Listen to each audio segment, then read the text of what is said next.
Ohayou konnichiwa, Yasumi Luke aqui, e dessa vez vamos para um anime que eu não sei em qual temporada que se encaixa. Eu vou dizer que ele é da temporada de julho e é isso aí.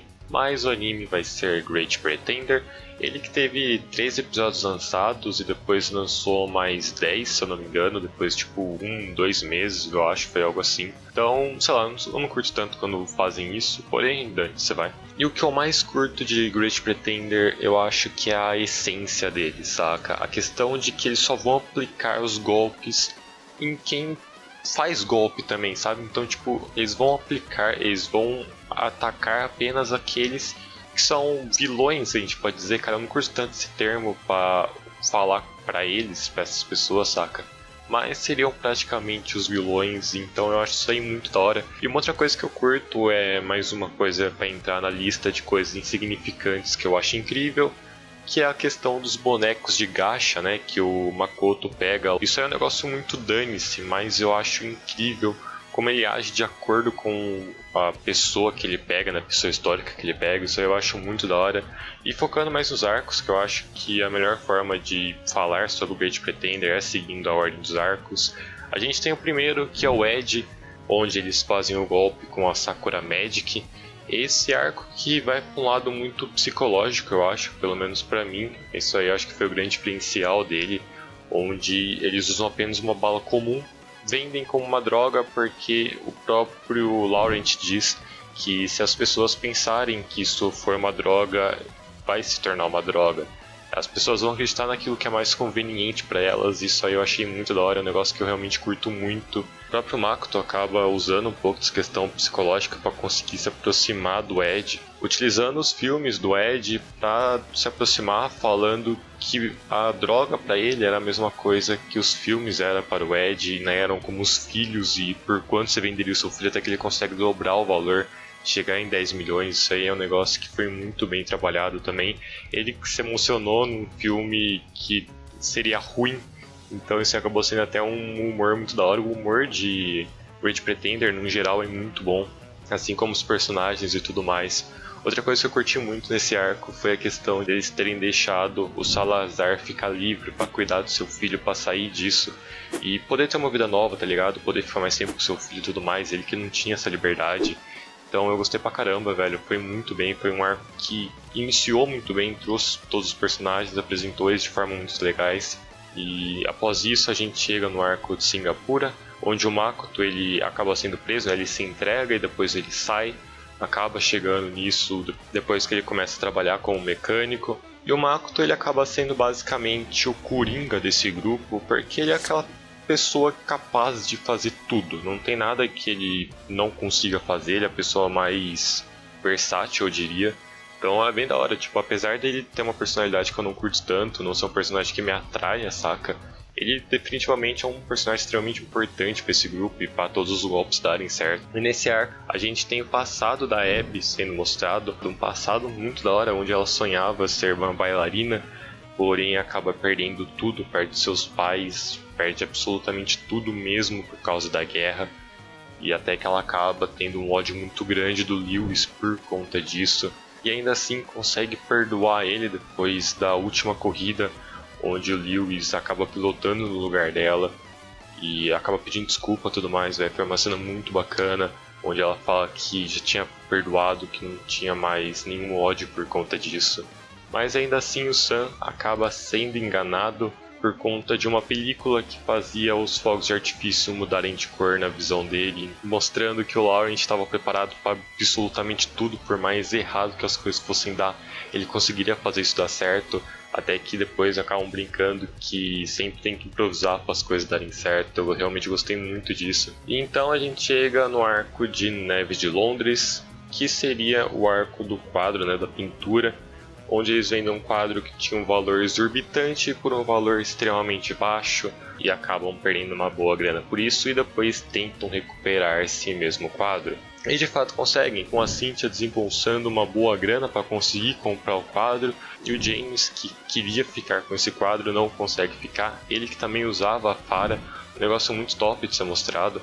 Ele que estava lá literalmente com ela só pelo interesse, só pelo dinheiro que ela tinha para conseguir ficar com os quadros que ele queria. Tipo, ele estava com ela pelos quadros, pode-se dizer. E outra pessoa que também era usada por ele era o Thomas. Ele que chegou pro Thomas falando assim: caraca, você tem o dom de falsificação. Ele acaba levando o Thomas para esse lado, para esse mundo do crime, pode-se dizer. E chega um momento, ele tinha pintado 10 quadros, chegou no terceiro, o James já mandou ele embora, falou que não queria mais e fez o Thomas perder tudo. O Thomas ainda desembolsou todo o dinheiro dele para comprar os 3 quadros falsos que ele pintou, para comprar os quadros e tirar eles desse mundo, sabe? Ficar com eles, fazer eles serem esquecidos. Um negócio muito da hora, ele acaba ficando com uma dívida gigante. Ele que também tinha uma relação com a Cynthia, que foi um romance muito bem trabalhado, muito bem feito, foi um negócio muito bacana, com a Cynthia sendo a modelo dele e tendo diversos quadros, até que o encontro deles, onde eles vão no mesmo restaurante que tiveram sua última conversa, a Cynthia acaba refazendo os passos, só que na posição diferente. Isso aí foi um negócio tipo incrível. A forma como o Thomas mudou por conta de dinheiro da falsificação também eu realmente gostei de ser mostrado.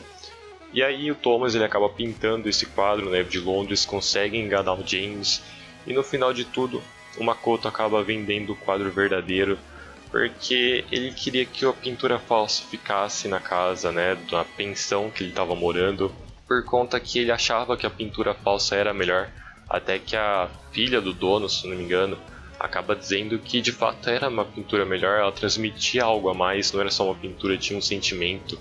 Eles trouxeram essa questão da visão da arte também, eu gostei pra caramba. E então chegamos no último arco, que pra mim seria o penúltimo, eu realmente achei que seria 5 arcos, mas foram apenas 4, que é o Mágico do Extremo Oriente, onde nós temos o passado do Laurent sendo contado. Na verdade foi um arco que se resumiu muito em passado dos personagens, trabalhar os personagens, e trabalhou de forma magnífica. O Laurent entrando, né, mostrando como ele entrou nessa vida do crime e como conheceu os outros personagens também, onde ele tinha a Dorothy, que acabam tendo relacionamento até que elas acabam se casando e tudo mais. Só que no último golpe que eles vão fazer, que era para ser um grande golpe, um golpe que era para atingir uma empresa grande nesse ramo, a Dorothy acabou morrendo até que o Laurent tinha um monte de alucinação com ela. Esse foi um negócio incrível de ser mostrado. Ele falava assim: putz, esperava só tomasse um drink comigo, depois podia sumir. Cara, cenas extraordinárias. Até que depois a cena, lá pro final, onde mostra o Laurent recrutando o grupo novo, recrutando a Abe e a Cynthia, foi uma cena que eu achei muito da hora. Tipo, mostrou o que ele fez, o que chamou a atenção em cada um, como eles chegaram naquilo. E também temos o pai do Makoto, que foi a peça-chave desse arco, com ele saindo da prisão e visitando a mãe do Makoto, mas não querendo que ele soubesse sobre isso. Aí o Makoto acaba levando uma puta de uma raiva, um baita ódio do pai dele por conta disso, achando que ele tinha abandonado, mas na verdade não tinha feito nada disso aí. Ele que estava infiltrado ainda lá em Xangai para dar continuidade a esse golpe que eles estavam fazendo, para continuar, para ganhar confiança. E a resolução do golpe em si foi algo extraordinário.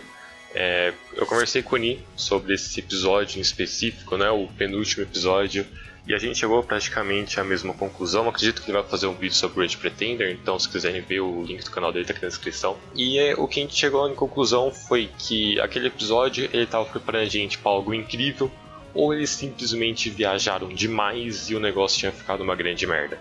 Porque foi literalmente essa a impressão que passou, e no fim foi algo realmente incrível. Eles deram todas as pistas necessárias pra gente chegar à conclusão, pra gente teorizar o que seria o verdadeiro final. Porque o episódio 22 ele literalmente tacou pra gente sem explicação nenhuma o que aconteceu em 23, eles acabaram explicando. Então foi um episódio muito da hora. Eu sinceramente acho que seria melhor isso com episódios semanais, tá ligado? Tipo, eu não iria ver semanalmente, porém pra galera que tava vendo, acompanhando, isso seria muito da hora, porque você tinha informação suficiente para imaginar o que tinha acontecido. Só que como já tinha o último episódio lançado, não tem pra que você teorizar um negócio, sabe? Então eu acho que isso acabou perdendo um pouco do valor, mas ainda assim, foi um final muito bom. Eles largando todos os vilões lá na ilha deserta, cara, incrível isso. E outra cena que chama muita atenção nesse final é a cena pós-créditos, onde a gente também discutiu sobre, mais precisamente sobre se isso era uma cena antes da Dorothy conhecer o Laurent ou depois. E eu sinceramente eu fiquei em uma grande dúvida sobre, por conta que de fato dá para imaginar que antes ela só encontrou o negócio lá e depois o Laurent ficou com ele. Só que o Laurent também está com o Oceano, então fica essa grande dúvida. Eu particularmente espero muito que isso seja antes, porque não tem nenhuma lógica, velho, ela pode estar morta e ainda tá viva, saca? Mas dá pra sim imaginar que isso foi depois, porque ela perdeu sua memória e encontrou o negócio no mar também. Então as duas opções são viáveis, dá pra imaginar. Eu prefiro que tenha acontecido antes, isso seja a forma como ela encontrou esse amuleto, porém não dá pra ter certeza de nada. Mas uma outra coisa que aconteceu e que eu poderia ser muito chato em relação a isso é a questão de todo mundo que sofreu um golpe estar de boa e não levar nenhum ressentimento contra o Laurent e o restante do grupo. Isso é sim bem escroto por conta que, bom, vocês levaram um golpe, tá ligado? Não é pra vocês estar brindando aí felizes, saca? Porém, a ideia em si, deles serem amigos, isso aí eu acho super tranquilo.